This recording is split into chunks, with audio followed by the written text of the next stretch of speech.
Kalau ada pertanyaan, apakah saya disuruh jadi orang kaya dalam Islam? Jawabannya iya. Bagaimana? Kata kuncinya sederhana.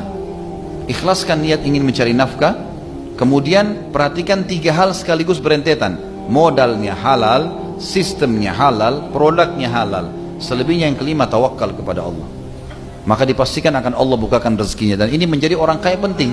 Saya mengajak seseorang sholat di masjid, saya dapat pahala 10 misalnya. Orang yang saya ajak sholat bersama saya, dia juga dapat 10, tapi karena saya ngajak dia, maka saya akan dapat pahala 10 lagi seperti dia, tanpa dikurangi pahala dia, karena saya ngajak.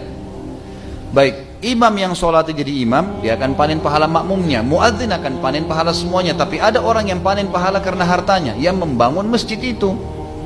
Kalau kita nggak punya harta, nggak bangun masjid, dari mana kita bisa dapat pahala?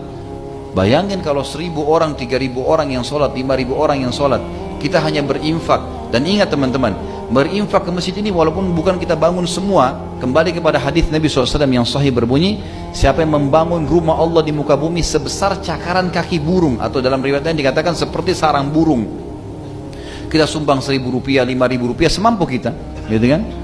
Maka akan dibangunkan baginya istana di surga. Artinya kita punya andil di pahala itu. Ini penting sekali untuk dilakukan. Maka perlu menjadi orang yang mampu, teman-teman. Kita tahu jihad dalam Islam selalu dimulai ayatnya dengan bi amwalikum wa anfusikum. Selalu harta dan jiwa, harta dan jiwa. Jadi memang harta penting, gitu kan?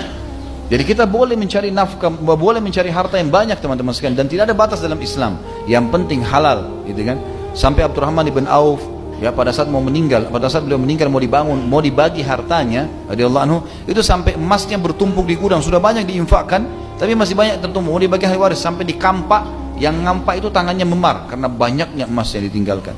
Islam dibolehkan itu, nggak ada masalah.